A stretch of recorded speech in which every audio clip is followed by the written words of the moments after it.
Bonjour, Monsieur André et Monsieur André. Donc, on va l'accuser tout de suite au début que vous appelez tous les deux André. Donc, pour ceux qui se demandent des fois qui parle, ben, vous l'écouterez en vidéo pour être sûr de savoir qui parle.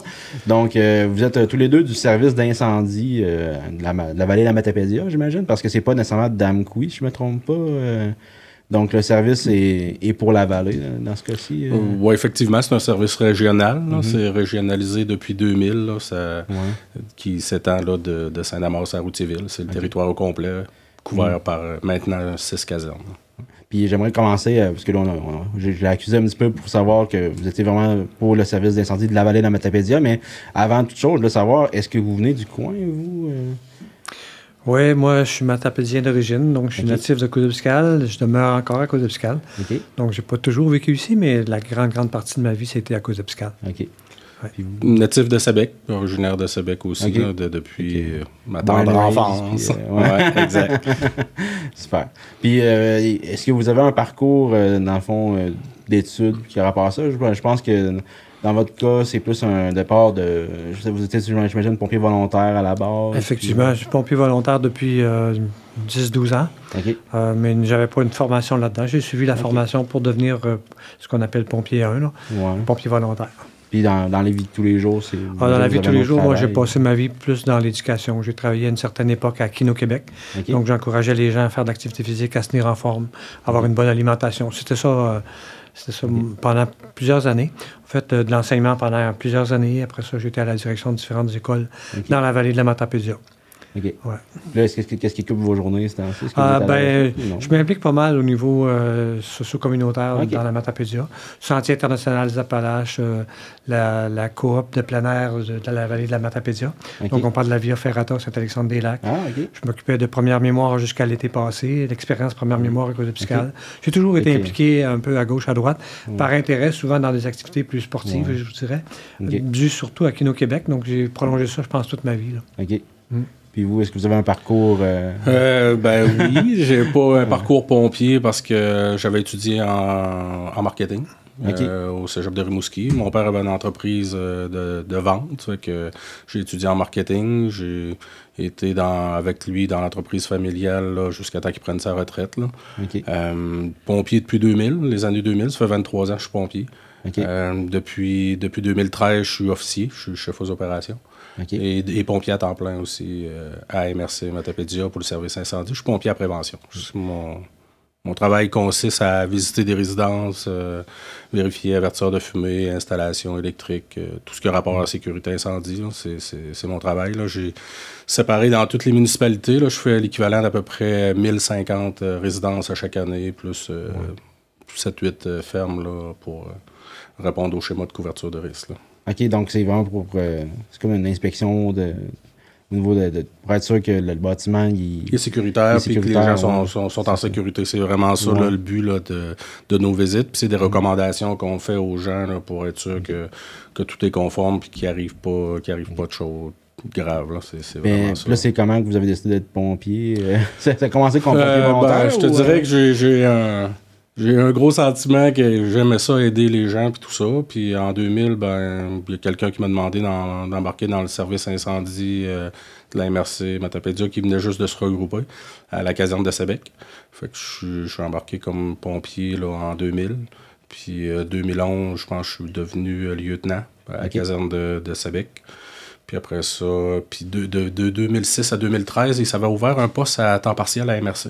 Étant donné que j'avais mon entreprise et que mon horaire était plus flexible, puis que c'était un poste à temps partiel de 10 heures comme adjoint administratif, je disais, j'aimerais ça, moi, faire ça une dizaine d'heures par semaine. Je peux ajuster mon horaire, puis je viens travailler à Amqui, puis je fais des rapports un petit peu. Ça fait que j'ai fait ça de 2006 à 2013, puis quand c'est ouvert un poste à temps plein, 40 heures semaine de pompier à prévention, j'ai dit, je fais le saut.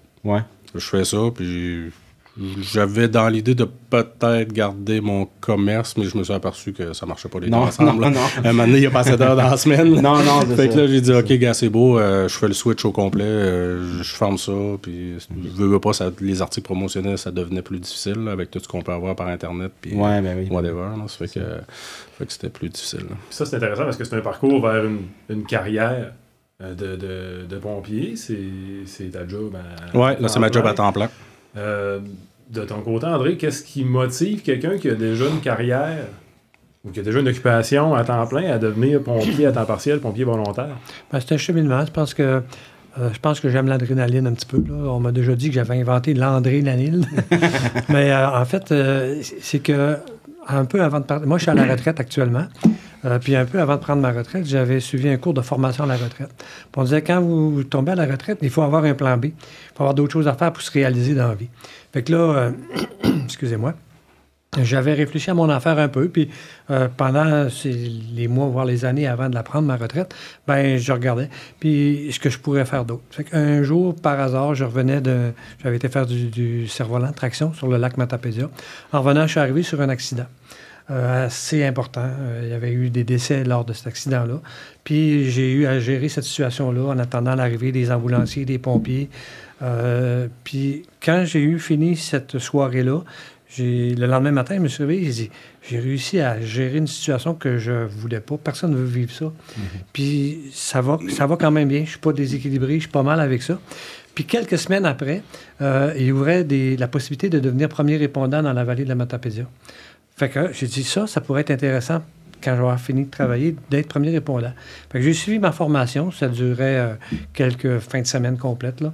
Je suis devenu PR3 dans le secteur Est, dans le secteur de Québec, de Causa fiscale. Puis on avait toutes les municipalités autour, plus les territoires non organisés, la Dunière, la Zacazo à couvrir. Puis en faisant ce travail-là, premier répondant, c'est lorsque les ambulanciers sont appelés. Ils appellent les premiers répondants. Fait que souvent, quand on est dans un secteur, surtout la nuit, on arrive avant les ambulanciers puis on peut faire la différence pour aider des gens. Un peu comme André disait tantôt, aider quelqu'un, j'ai toujours aimé faire ça, être en soutien. Fait que j'ai fait premier répondant. Puis en étant premier répondant, souvent, on côtoie les policiers puis les pompiers. Parce qu'on est appelé aussi, quand il y a un feu quelque part ou un accident, on est à la même place pour la même cause, puis on s'entraide. Puis là, je voyais les pompiers travailler, puis quelqu'un m'a dit, à un moment donné, ça t'intéresserait-tu d'être pompier? Oui. J'ai déjà une formation de premier répondant, ça va s'additionner. J'ai entrepris la formation de pompier 1 à ce moment-là. Puis je suis devenu pompier et premier répondant, ce qui me donne plus de cordes à mon arc quand j'arrive, surtout dans des situations d'accident. Je peux éteindre des feux comme je peux aider les victimes. Par exemple, je donne un exemple concret. S'il y a une voiture puis il y a des personnes qui sont à l'intérieur, il faut aller les aider. Comme vous voyez, je suis très costaud. J'ai pas de misère à rentrer par une fenêtre puis aller aider quelqu'un puis être en soutien. Donc, je suis à l'aise là-dedans. Je fais ça, puis c'est quelque chose, c'est sûr que ça fait monter le taux d'adrénaline, mais c'est quelque chose que j'apprécie faire, puis on sent que les gens apprécient d'avoir de l'aide. Quand tu es mal pris, tu es content de voir des gens qui sont là avec des compétences pour pouvoir t'aider, puis tu es bien reçu. Puis les autres pompiers à temps partiel, c'est pas tout du monde qui sont à la retraite. C'est les mêmes choses que ce que tu dis qui les motive eux aussi, le goût d'aider, la recherche d'adrénaline. Je pense que tous les pompiers là, qui font ça ont vraiment à cœur de servir les gens, de faire une différence dans la vie des gens. Comme André dit, là, moi aussi, là, je suis premier répondant. Là. C'est moi qui avais débuté le service de premier répondant dans le secteur Est. Là. Malheureusement, là, on n'a pas redémarré là, après la pandémie, là. Mais on avait là, fait un PR3 là, aussi dans le secteur de Sébec. Puis tout le monde qui embarque là, d'un premier répondant ou d'un pompier, là, le but, là, c'est vraiment d'aider les gens, de faire une différence dans la vie des gens, de s'investir pour la communauté, puis de dire, gars, moi, je vais donner de mon temps puis de mon énergie, parce que Dieu sait que des fois, là, la formation, ça vient souffler un petit peu, là, parce que j'ai passé par toute la formation de pompier, toutes les spécialités, les cours d'officier, les cours d'instruction, ça fait lourd à un moment donné. Là, ça vient, j'imagine que j'ai arrêté en 2019 là, de faire de la formation, puis j'ai commencé en 2020. En 2000. Fait que, ça fait, c'est tout le temps, il y a tout le temps de quoi. Là, j'imagine être pompier volontaire, tu fais pas ça pour la paye. Oui, ça paye, là, mais c'est pas ton revenu premier, parce que dans un mois, ça peut pas sonner pantoute, puis le mois d'après, dans la même journée, tu vas en avoir 3. Ouais, c'est ça. Puis, veut pas, c'est plate, là, mais il faut que l'employeur soit ouverts à laisser partir les employés parce que de jour, c'est notre nerf de la guerre parce que de jour, on ne sera pas de cachette. On a moins de monde un peu qui sont disponibles. Il faudrait que ce serait tout comme André qui soit retraité et qu'il y ait plus de disponibilité. Ouais. Mais oui, il y a des employeurs là, qui sont chauds à laisser partir là, les employés pour répondre à un appel d'urgence. Il y en a d'autres que moi. Il y en a d'autres, c'est pas parce qu'ils veulent pas, mais c'est parce qu'ils sont sur une chaîne de production. Puis idéalement, il faut qu'ils soient remplacés avant d'être libérés. C'est toute de la logistique. Là, mais généralement, on se débrouille quand même assez bien. Là, puis avec le nouveau schéma de couverture de risque qui va sortir, ben, les affectations vont être un petit peu différentes. Là. Les conditions ont évolué beaucoup si on regarde depuis peut-être 40-50 ans. Là. Je fais référence à mon père qui a déjà été pompier volontaire. Puis j'avais demandé, quand je suis rentré pompier volontaire, pourquoi tu étais pompier à cette époque-là? On parle des années 60 à peu près. Puis il y avait ces gens-là, à ce moment-là, c'était par municipalité. Donc, c'était un petit groupe de pompiers dans chaque municipalité. Il n'y avait pas de paye pour faire ça. Puis c'était la grosse sirène de la municipalité qui réveillait les gens la nuit pour dire « venez-vous-en ». Puis mon père, lui, ce qu'il l'a allumé, c'est drôle parce qu'on verra plus ça, c'est que lui, il était électricien. Puis le matin, souvent, quand il partait très tôt, il voyait qu'il y avait des cours de déneiger, des cours de particuliers qui étaient déneigés par la ville. Puis il s'est informé, comment ça que la ville déneige des cours de privés? Fait que là, ils ont dit, ben c'est parce que les pompiers, ils peuvent avoir des appels n'importe quand. Fait qu'on peut déneiger. On déneige le cours, comme ça, ils peuvent partir le jour, la nuit. Il est rentré comme pompier volontaire, avec un intérêt. Déneiger, ça court. Puis à cette époque-là, il n'y avait pas de formation non plus. Il y avait des pratiques, mais il y avait de la formation. Puis les formations s'accentuent au fil des décennies. Puis à chaque fois qu'arrive un incident majeur, vous savez, il y a des enquêtes de coroner. Puis après une enquête de coroner, bien souvent, la formation est améliorée ou il y a des choses qui sont ajoutées pour être capable de s'ajuster. L'incendie qu'il y avait eu dans une maison de personnes âgées à l'île Verte, ça a amené une grosse enquête du coroner, puis beaucoup de formations qui ont suivi. C'est beaucoup plus exigeant depuis ces formation, prévention. Oui, c'est depuis ces incidents-là pour éviter puis prévenir ces choses-là. Oui, parce que le coroner, lui, c'est pas juste la cause de la mort, point. Là. Non, il travaille plus loin. Pourquoi? C'est quoi qui s'est passé avant? Vous visitez le bâtiment, vous faites des recommandations. Les recommandations, tu es suivi par la personne qui a la bâtisse. Puis après ça, ben, il va remonter jusqu'au service incendie. OK, c'est beau, vous avez quoi comme formation? Vous donnez quoi comme pratique à chaque année? Il y a des obligations. Là, ça va loin. S'équiper de certaines choses. Exactement. Puis là, y a-t-il encore quand même dans chaque municipalité, il y a encore des places qui ont des camions de pompiers quand même, j'imagine? Ben, comme je te disais tantôt, d'entrée de jeu, là, au départ, il y avait plus de casernes que ça. Dans le regroupement, il y en a resté 8. Puis avec la dernière réorganisation due au manque d'effectifs dans 2 casernes, celle de Saint-Léon et de Sainte-Vianney, ben là, on est rendu à 6 casernes là, qui couvrent l'entièreté du territoire. Une à Saint-Noël, une à Sébec, une à Valbriand, Amqui, Lac-au-Saumon, puis Causepiscale. OK. Fait qu'il y a quand même des zones où c'est... Oui, mais... Mettons Saint-Vianney... Oui, mais de toute façon, les camions qui partaient avec les temps pleins d'Amqui arrivaient avant ou en même temps que Sainte-Vianney. Le temps pour le délai, ça n'a pas changé grand-chose. C'est sûr, les distances à parcourir sont plus grandes, là, mais quand même, là, étant donné là, la présence là, de 5 temps pleins là, de jour à la caserne, c'est sûr qu'on n'a pas tout le temps dans le bureau à la caserne. Là, comme moi, là, je te disais que je visite des maisons, là, ça fait que je suis pas assis dans le bureau tout le temps. Là, comme d'ailleurs, pendant l'enregistrement, vous pourriez avoir un appel pour faire comme... oui, effectivement. Juste avant, j'en ai eu un. Là. Je suis arrivé 15 minutes avant votre podcast là, parce que j'en ai eu un ici à Amqui. Puis quand on dit qu'il y a des casernes qui ont été fermées, ça veut pas dire que le public n'est pas en sécurité. Vous avez quand même des règles. Tu parlais tantôt de schéma de couverture de risque. Vous devez maintenir une couverture adéquate. Effectivement. Puis avec le ministère, ben, tout ce qui est... Ben, là, je vous parle là, parce que c'est moi qui fais la rédaction du schéma. Fait que j'en sais beaucoup là, dans ce qui est des obligations ministérielles là, pour les schémas de couverture de risque incendie. Là. On parle de quel ministère? Le ministère de la Sécurité publique.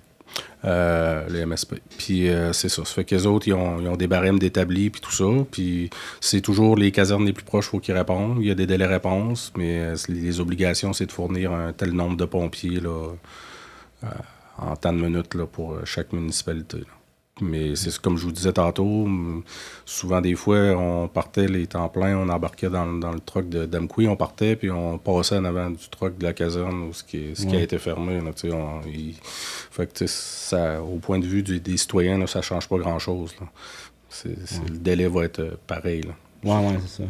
Le fait d'être un service MRC aussi est intéressant. Parce que si, par exemple, à Coupe-du-Cal arrive un gros événement, prenons qu'il y a une alerte à un groupe Cédrico. C'est gros. Alors, on sait que un seul camion, 2 camions, c'est peut-être pas assez. Fait que dans le temps de le dire, l'Axomon va être demandé. Puis nous autres, quand on arrive, on fait tout de suite un rapport de ce qu'on voit. Si ça semble grave, tout de suite, Amqui va être appelé. Fait qu'on va se ramasser 3 casernes dans le même endroit, Uniboard, des grosses entreprises comme ça. Ils peuvent compter sur un coup de main rapide de plusieurs... puis on ne se sent pas tout seul non plus. Là, on sait qu'il va arriver du monde, il va arriver des bras, parce que dans des circonstances comme ça, le service MRC est vraiment un plus. Oui, pas besoin de faire de téléphone pour voir quelqu'un qui s'en vient du village de côté. C'est de l'affectation automatique. Puis ce qu'André disait, c'est vrai. Là, selon la catégorie des bâtiments, comme des bâtiments industriels puis commerciaux, ça sera pas 1 ou 2 casernes, ça va être 3 casernes. La caserne d'Amqui va venir à cause du camion échelle, puis que généralement, ces bâtiments-là ont une hauteur qu'on n'est pas capable d'atteindre avec des échelles portatives. Fait que le camion échelle d'Amqui va se déplacer là, sur ces bâtiments-là. Okay. Puis là, c'est intéressant ce que vous dites. Là, quand vous arrivez sur une intervention pour un incendie, André, tu dis on observe, puis on constate. Tout est prévu, tout s'enchaîne d'une façon prévisible, même si un sinistre, c'est pas tout n'est pas prévisible comme tel, mais en partant, quand moi j'ai mon Padgett sur moi, tout de suite, quand il sonne, je regarde, il y a un code. Le code nous prépare déjà mentalement à ce que c'est-tu un accident? Si c'est un accident, est-ce qu'ils sont incarcérés? Le code va tout nous dire ça. C'est-tu un feu? C'est-tu une présence de boucane? C'est-tu simplement une alarme?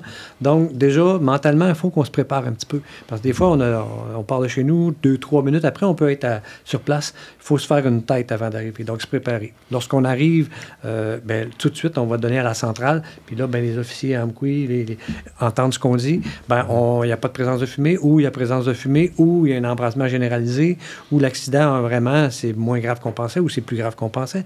Donc, déjà, on donne cette information-là, elle se transmet sur les ondes rapidement. Fait que tout de suite, on sait, il faut-tu emmener l'équipe de sauvetage? Il y a plusieurs équipes, là. Il y a des équipes plus spécialisées qu'on n'a pas, qui sont plus centralisées. Donc, les autres, ils vont venir en support. Si on a besoin d'échelles, de cordes pour aller chercher quelqu'un qui est dans tombé en bas un ravin. C'est toutes des choses qui arrivent. Ce code-là provient de la Correc. C'est quand l'appelant appelle au 911, avec le questionnaire qu'il lui pose, ça génère un code d'appel qui est retransmis sur nos Padgett. Puis quand l'officier de garde, comme je suis souvent, prend sa radio pour dire que c'est lui qui prend l'appel, là, te le dit. En plus, elle dit vous répondez pour tel appel, ça serait un déclenchement comme j'ai eu tantôt. Là, ça serait des toasts supposément qui auraient brûlé. Ça fait que là, on se déplace quand même pour aller voir, pour valider, parce que s'il y a de quoi, parce que si vous ne vous déplacez pas en disant OK, non, mais ils ont dit que c'était correct, si vous n'allez pas vérifier puis que le feu il repogne après, on est poursuivable. C'est ça, exact. Malheureusement. C'est ça. Souvent, on peut avoir des fausses un appel, mais qui n'y a rien. Là. Ça arrive aussi en pleine nuit. Par exemple, quelqu'un qui passe en avant d'un moulin qui voit beaucoup de boucanes. C'est un touriste qui passe, s'en va vers la baie des Chaleurs. Là, il appelle le 911. J'ai vu beaucoup de boucanes en sortant de Coupe-du-Cal à telle place. Puis là, ils risquent d'appeler. Fait que là, on arrive chez Cédrico, par exemple, ou à la coop forestière, et il y a de la boucane, c'est de la vapeur d'eau. Ouais, finalement, c'est ça, joie. Puis là, ça fait partie de la game. Ils font une vérification souvent auprès de la personne, mais la personne est rendue dans la Matapédia, ils sont plus capables de la rejoindre, fait qu'on ne peut pas valider. C'est des choses qui peuvent arriver occasionnellement. C'est plutôt rare. C'est quand même rare. Mais c'est des choses qui arrivent aussi. Quand ça sonne, quand ça bip, comment vous vous sentez? Moi, augmentation. Il me semble que automatiquement, je pense que je casserai en deux, puis je serais vraiment de supporter ça. Comment vous réagissez? André parlait d'adrénaline, c'est vraiment ça. Je peux te l'expliquer de façon très biologique. Là. Augmentation de la fréquence cardiaque, augmentation de la température du corps. En fait, c'est ça, c'est une réaction, c'est l'adrénaline qui rentre un petit peu. Tu regardes le code, si on dit, des personnes sont incarcérées, c'est un accident, là, l'adrénaline monte un petit peu plus, tu sais que c'est plus urgent. Il faut quand même que tu gardes ton calme parce qu'il faut que tu te rendes à la caserne. Tu as les mêmes limites de vitesse d'usage. Tu ne peux pas partir à toute vitesse, même si tu sais qu'il y a peut-être des vies en jeu, tu ne peux pas faire des dépassements qui sont illégaux, mais tu es sur l'adrénaline. Il faut vraiment que tu te parles des fois, là, surtout quand tu commences. Puis avec l'expérience, à un moment donné, tu viens que tu es capable de gérer ça, mais on voit qu'un pompier qui débute, il va arriver... En fait, l'adrénaline est importante aussi, justement, pour ne pas perdre son camp, parce que l'adrénaline, c'est pas nécessairement... Non, c'est pas mauvais. C'est pas mauvais. C'est vraiment pas mauvais. C'est justement... Juste être capable de la gérer comme ça. C'est ça, exactement, parce que, tu sais, exemple... Moi, je donne un exemple que moi, mon garçon, à un moment donné, s'est fendu le front, puis ma blonde panique. Ben, tu sais, moi, je veux dire, mon réflexe, c'est... On gère pas toute la même façon quand c'est nos enfants. Parce que t'es en mode survie. Fait que, c'est pour ça que la dernière est importante pour dire... des fois, ça aide quasiment à garder son calme, au contraire, on dirait, là, parce que tu viens focus, puis tu fais... Moi, c'est un mode survie, puis c'est un mode... mais on n'a pas tous le même réflexe. Non, c'est ça. Quand ça touche nos enfants, c'est pas toute la même chose. Parce que moi et ma blonde, on est tous les deux premiers répondants. Ouais, c'est ça. Puis quand ses enfants se blessent, c'est moi qui s'en occupe. Elle me dit, gars, je suis pas capable. C'est ça. Fait que, tu sais, c'est ça. On n'a pas toute la même réaction. La même réaction, exactement. Puis, tu sais, quand tu parles d'adrénaline, quand on arrive sur des incidents qui sont un peu plus tragiques, là, ben, faut que tu sois capable d'avoir comme un poker face, puis de rester empathique, puis d'être capable de gérer comme il faut ou d'intervenir comme il faut. Là, parce que c'est aussi un peu ce qui permet, j'imagine, d'affronter de quoi qui peut être un peu vous mettre en danger vous-même. L'adrénaline vous permet de le faire sans trop réfléchir. Puis qu'après, faut pas se mettre en danger. J'imagine que parce que la sécurité la première vie, c'est dans le sens que vous n'avez pas besoin de... Vous voyez quand même le danger, mais je veux dire, vous avez moins d'hésitation. Tu sais, vous veux pas, on a... t'as le sentiment de si on vouloir réfléchit aider, trop, on fait ça. Comme, mais tu sais, il y a quand même un risque. Mais la job de réfléchir, c'est à nous autres. C'est ça. Les officiers, c'est plus notre... Puis c'est un peu notre travail de dire c'est où qu'on va poser les limites aux pompiers. Là, c'est ça, parce qu'il doit y avoir des pompiers qui font comme non, je vais y aller. C'est ça, exactement. L'officier va être en retrait, puis il va observer, puis il va gérer un ensemble, parce que des fois, oui, les pompiers vont vouloir y aller, ils ont le nez dedans, tout ça, mais ils ne verront pas les dangers qu'il y a autour. C'est la tâche de l'officier aussi, de l'adrénaline. C'est ça. Généralement, puis il y en a qui disent je t'ai vu sur l'intervention, tu n'avais pas l'air à faire grand-chose. Tu avais une petite table, puis c'est une table de poste de commandement, puis on écrit nos choses là-dessus, puis c'est là que ça se prenne les décisions, puis on envoie les pompiers où il faut que les envoie, puis on les retire s'il faut les retirer. C'est vraiment... Puis, tu sais, tu peux pas te permettre de jaser avec quelqu'un parce que s'il se passe de quoi, tu as des pompiers en danger, tu le vois pas. C'est très important ce qu'André dit parce que quand tu es pompier volontaire, s'il y a un feu, tu vas rentrer dans le feu éventuellement avec toute la main. Il faut que tu fasses confiance aux gens qui sont en arrière parce que toi, tu fais ta job, tu rentres dans le boucan, des fois, tu vois pas ta main. Puis, s'il y a de quoi qui se passe autour, tu le vois pas, tu le sais pas. Fait que tu es toujours connecté avec communication radio, mais il y a un visuel que tu n'as pas d'ensemble. C'est ça, tu ne sais pas. Puis là, tu entends les consignes. Si à un moment donné, il faut que tu sortes parce que ça devient trop dangereux à l'extérieur, tu as une personne de confiance à l'extérieur qui va s'occuper de te faire sortir. Qui va t'informer, sortez, ça peut être dangereux. Puis pour revenir à l'adrénaline, il faut quand même garder notre calme. Parce que lorsqu'il y a des victimes, ils ont besoin d'avoir quelqu'un qui est calme, puis d'établir vite un climat de confiance. Il ne faut pas qu'on soit en panique, nous autres aussi. On n'aidera pas personne. Fait que ça, c'est des attitudes qu'il faut avoir. Puis souvent, quand tu embarques dans ce travail-là, c'est quand tu as vécu tes premières expériences que tu vois si tu es vraiment capable de vivre ça. C'est pas tout le monde qui peut le faire. Effectivement, il y en a qui ne sont pas faits. C'est ça. Parce que quand tu rentres dans le feu avec un appareil, il ne faut pas que tu sois claustrophobe. Tu vois pas où tu mets les pieds. Des fois, tu avances très lentement. Faut que tu sois capable de gérer ces situations-là. C'est pas tout le monde. Donc, ça aussi, c'est en l'essayant, en le faisant. Comme premier répondant, c'est la même chose. Première fois que tu vas dans des maisons privées, qu'il y a des victimes, tu le fais, puis après ça, tu t'analyses. Bon, ça a bien été, je suis capable de vivre ça. Mais comme dit André, il y a des situations, on a toutes des situations qui vont nous toucher plus. Des proches, puis on est dans la vallée de la Matapédia, on n'est pas des millions. Ça arrive. Pour moi, des enfants, c'est toujours plus difficile. Puis je pense que c'est assez généralisé. Quand on a des enfants dans un automobile, par exemple, c'est plus stressant, c'est plus difficile. Il faut garder notre calme, mais c'est des choses qui sont plus exigeantes émotivement. Le fameux accident à la Côte-Saumon avec les enfants, là, moi, j'étais dessus, là, puis ça a été... Je vous dirais que j'ai 2 semaines de temps là, que j'ai pas bien dormi. Là.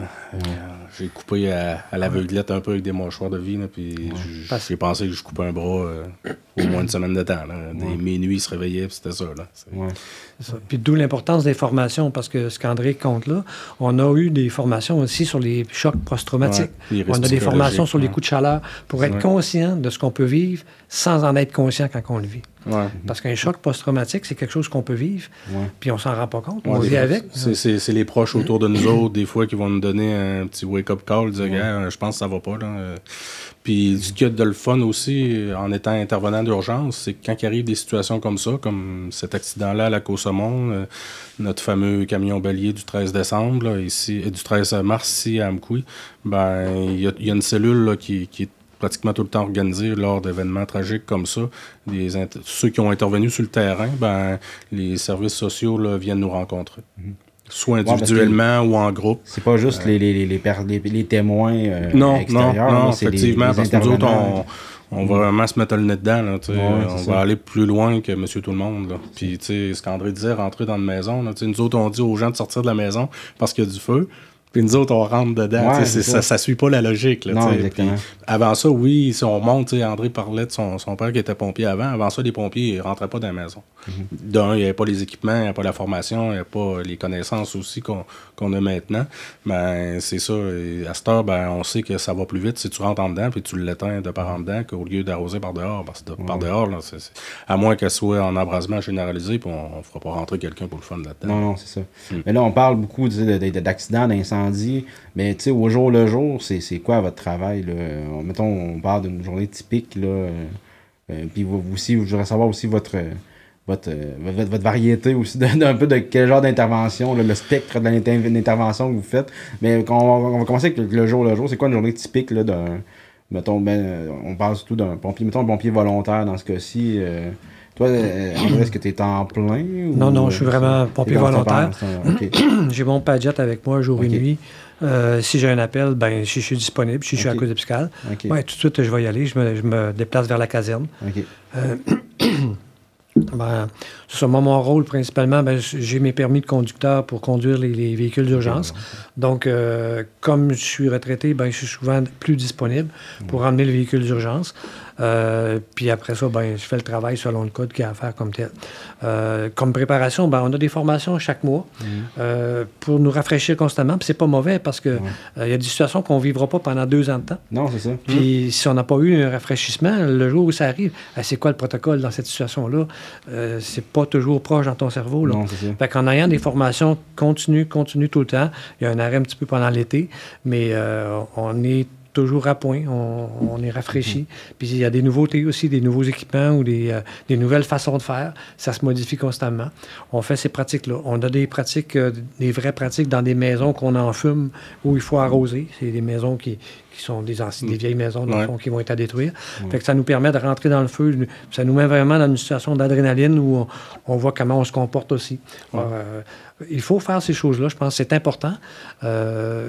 C'est ça, mon rôle comme tel. Il doit y avoir l'entretien un peu aussi, pour maintenir l'équipement. Effectivement, quand on revient, on nettoie les camions, on s'assure que les bonbonnes d'oxygène sont pleines, que tous les appareils sont en bonne situation, en bon état de fonctionnement, que tous les appareils, on a beaucoup d'appareils aussi, des scies mécaniques, toutes sortes de choses, pour être capable de rentrer dans les maisons.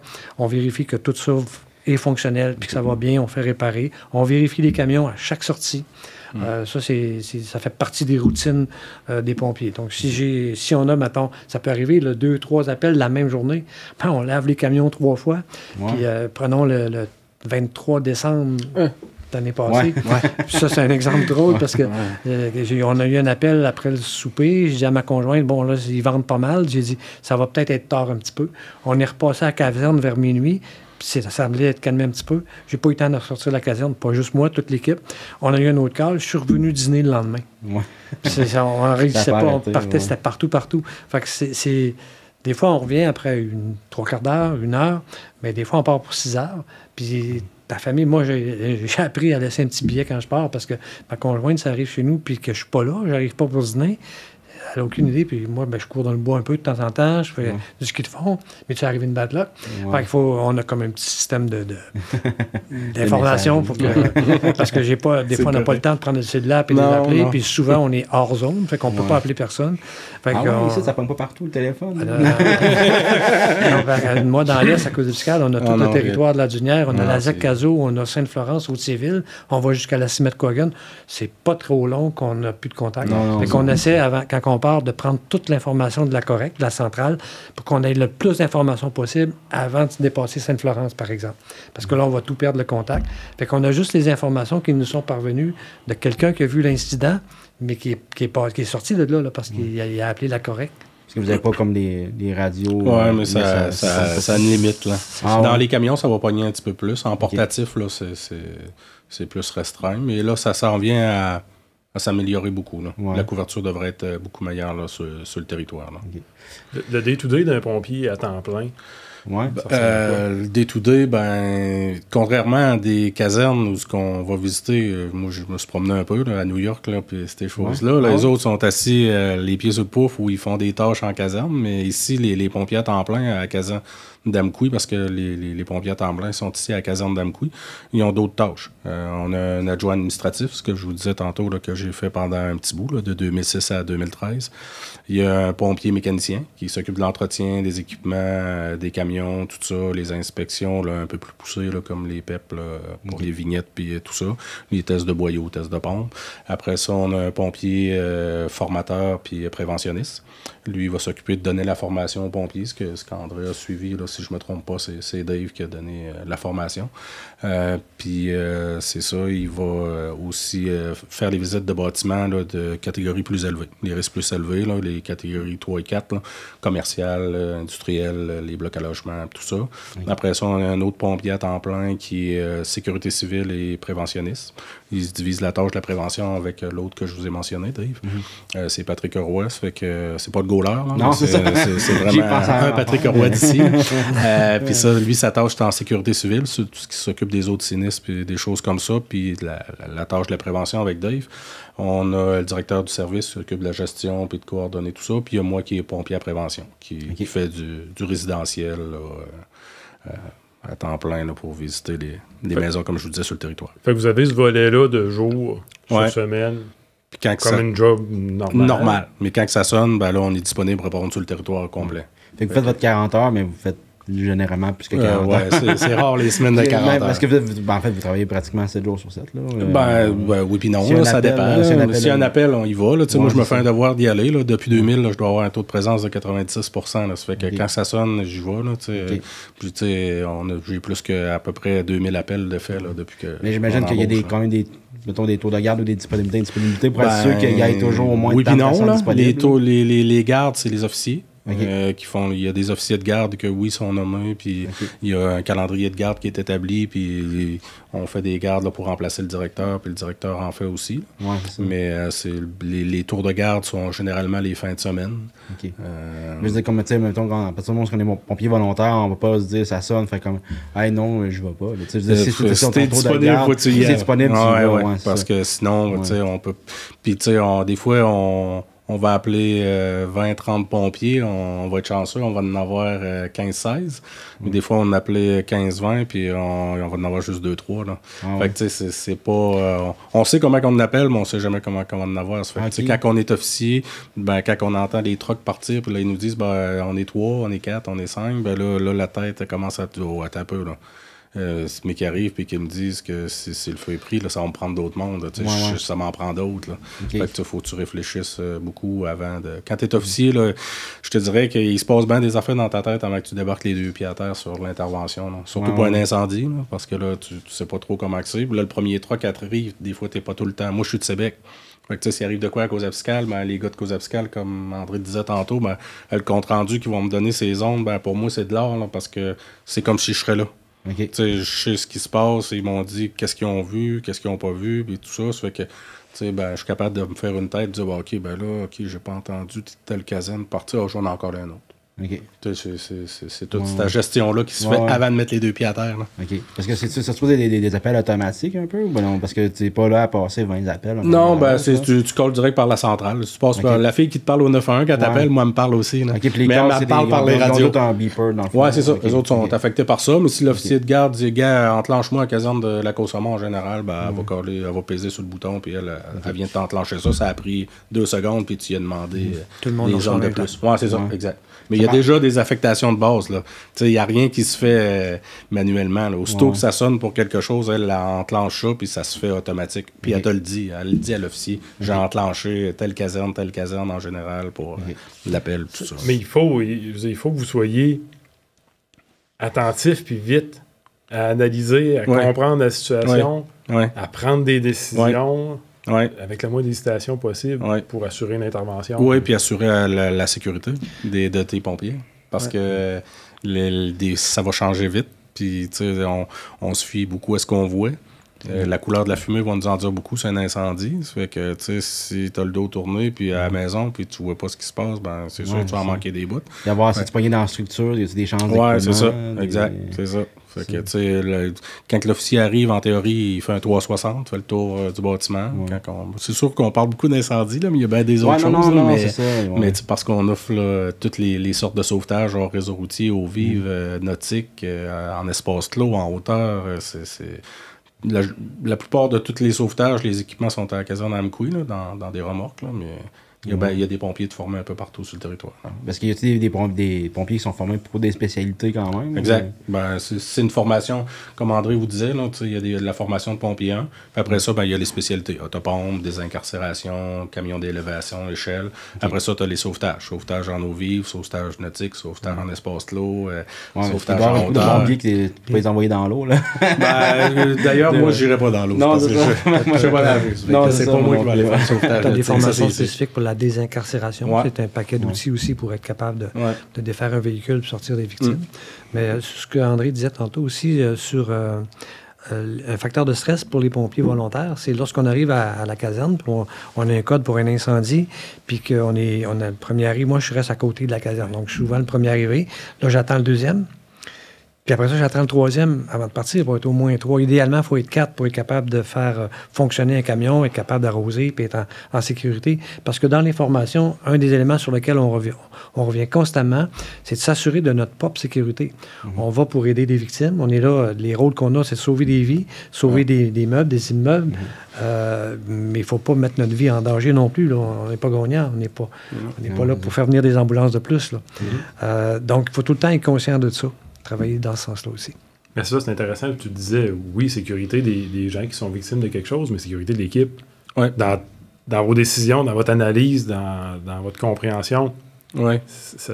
On n'y pense pas d'emblée. La sécurité est large. Là, quand on arrive sur une grosse intervention, là, c'est la sécurité des gens qui sont impliqués, la sécurité de nos pompiers, malheureusement la sécurité des ORE, parce qu'il y a tout le temps du monde qui viennent. Fait que là, des fois, il faut délimiter des périmètres. Heureusement, la Sûreté du Québec va nous aider là-dedans. Quand ils viennent nous voir et ils nous demandent « Je peux-tu faire de quoi? » Oui, fais-moi un périmètre. Tous ceux-là qu'il y a là, l'autre bord du ruban, puis pour être capable de...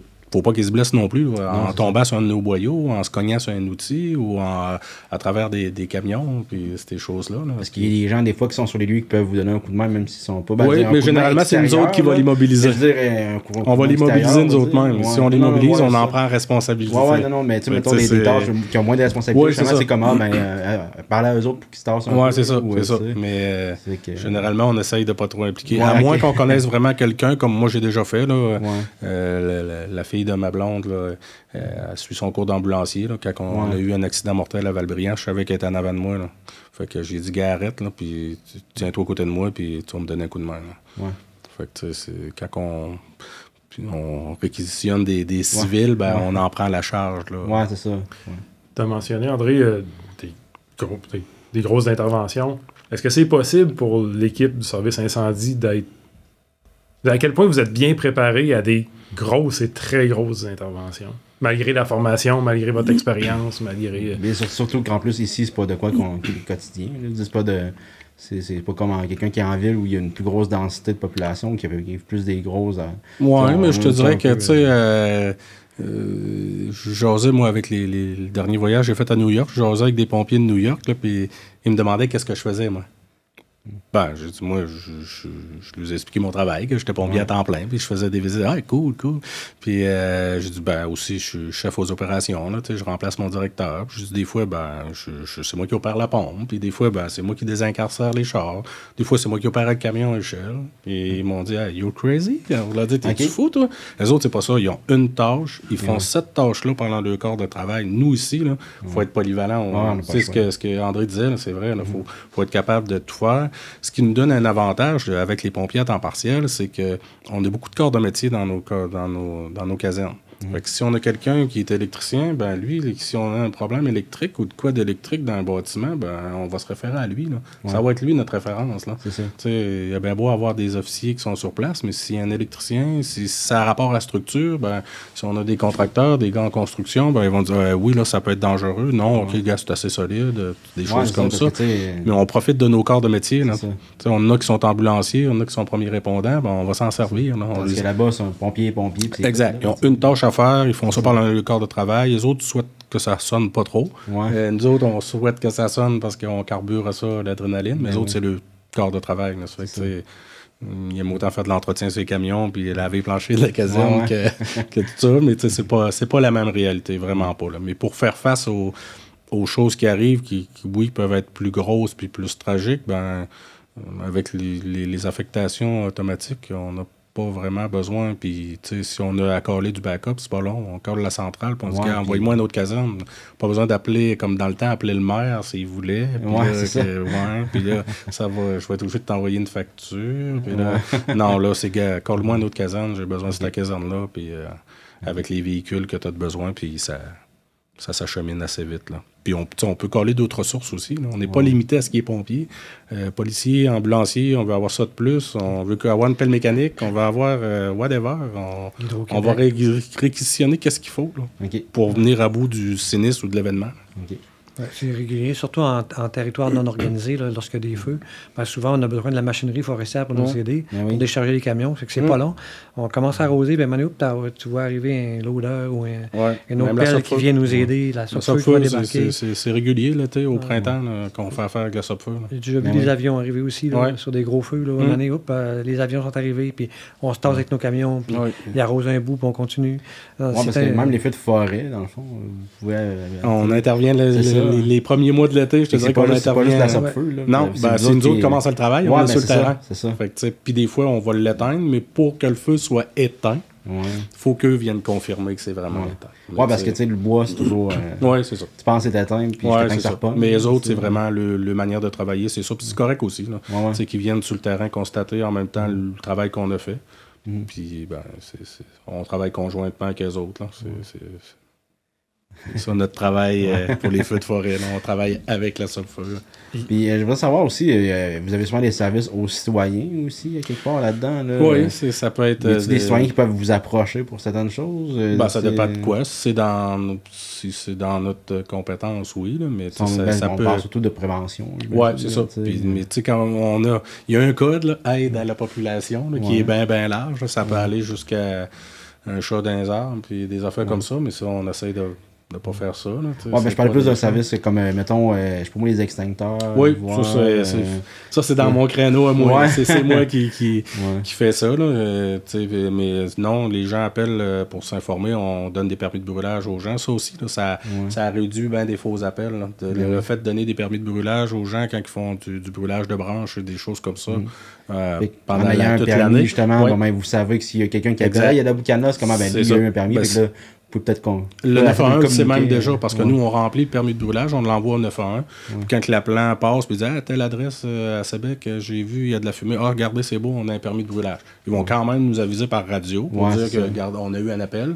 On lui dit oui, on va aller vérifier, ou des fois non, ou on fait juste une coupe de téléphone à des pompiers de la localité. Pour appeler carrément la personne qui a permis. Oui, exactement, pour valider, mais généralement, là, ça nous évite bien des sorties, des fausses sorties, si on peut dire non. On aurait pu un épisode juste là-dessus, la prévention. On a beaucoup parlé d'intervention parce que ça flash. C'est ça qu'on pense instinctivement quand on pense aux pompiers, mais le volet de prévention est super important.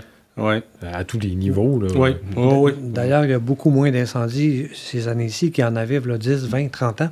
Parce qu'il y a beaucoup plus de prévention. Les gens sont plus alertes, mais ils ont des systèmes. Les préventionnistes, André parlait de 1500 maisons là, par année. Fait que tu fais le tour de la vallée en une dizaine d'années. Tout le monde a vu un préventionniste. Donc, les gens sont mieux organisés. Donc, il y a moins d'incendies. Puis, ils sont détectés plus rapidement. Donc, on a le temps d'agir plus rapidement. Donc, ça a ces avantages-là. Oui, ça réduit beaucoup les pertes. Là. Je te dirais que les pertes là, en matériel ont diminué à cause de ça, ce qu'André vient de dire.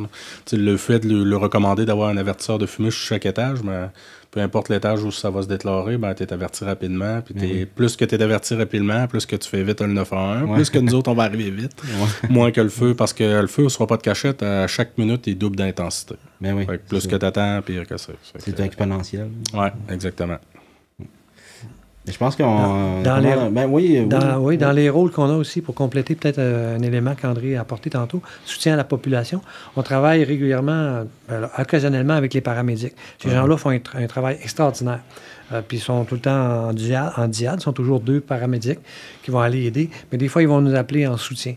Quand la situation est pénible, quand ils ont besoin de bras pour leur donner un coup de main, on est là pour ça aussi. Okay. Fait qu'on travaille en proximité à l'occasion. Ouais. Fait que c'est un plus, on s'entraide. Oui, je dirais que ce qui est le fun dans la vallée comparativement en ville, puis je veux pas dénigrer personne de ça, là, mais c'est que les services d'urgence, que ce soit ambulanciers, pompiers, policiers, ils travaillent tous ensemble. Okay. Le dernier feu qu'on a eu ici, là, c'est à rue Proulx, il y a un policier qui nous a aidés là, pour nos boyaux et tout ça. Là, en ville, tu verras pas ça. Là. Mais ici, puis comme André disait, là, on se connaît tous. Ben oui, c'est ça. Parce que ça maintenant, surtout si on demande un coup de main puis que l'autre refuse, puis que la monnaie peut créer des fois des tensions parce que tu vas voir tous les jours. Je te dirais qu'on n'a même pas besoin de demander de coup de main. Tu la vois à l'épicerie, tu la vois, tandis qu'en ville, il y a un pompier va croiser un policier, ça peut qu'il la croise plus jamais de sa vie. Oui, c'est ça, exact. Mais ici, là, les coups de main qu'on a, là, généralement, on n'a même pas besoin. Oui, quand ils nous affectent, là, quand ils ont besoin de vraiment des bras ou de l'entraide, là. Mais généralement, là, en début d'intervention ou en fin d'intervention, des fois, on ne demande même pas, puis on a un coup de main des autres corps de métier, là, c'est le fun. Là. Ben, tu vois, ça apporte un questionnement. Est-ce que des fois, vous réunissez entre départements? Oui, il y a des tables de concertation pour toutes ces choses-là. Tout ce qui a rapport au service d'urgence, puis là-dedans, il inclut les dirigeants des MRC, puis des villes, pour tout ça. Là. C'est ce qui se fait généralement annuellement, là, une table de concertation avec le ministère, le représentant du ministère. Pour savoir s'il y a des changements à apporter. Oui, exact. Ce qui va, ce qui va pas. Oui, c'est ça. S'il y a des choses qui accrochent, fait que, dans ce temps-là, on est capable de les régler un petit peu plus vite quand on se parle. C'est vrai. Fait que pour terminer, est-ce que vous avez si les citoyens ont besoin ils ont des besoins en particulier, est-ce qu'il y a comme on parlait de prévention, on parlait peut-être des fois des vérifications des fois d'extincteurs, des choses comme ça, ils peuvent aller vous voir, peuvent communiquer avec vous. Oui, ils peuvent appeler à la caserne ou demander des conseils à leurs pompiers qui sont dans leur localité aussi. Si les pompiers n'ont pas toutes les réponses, généralement, ce qu'ils font, ils nous les réfèrent à la caserne Amkoui, 418-629-6156. Puis vous allez avoir le répertoire avec tous nos numéros de poste, là, dépendamment de quelle information vous voulez avoir. Là. Là, on va faire flasher le numéro de téléphone dans une étoile. Oui, c'est ça, exact. Dans du feu. C'est ça. On est dans un gros concept. C'est ça. Ça va être spectaculaire. C'est ça. Exactement. Merci beaucoup. Merci. Merci.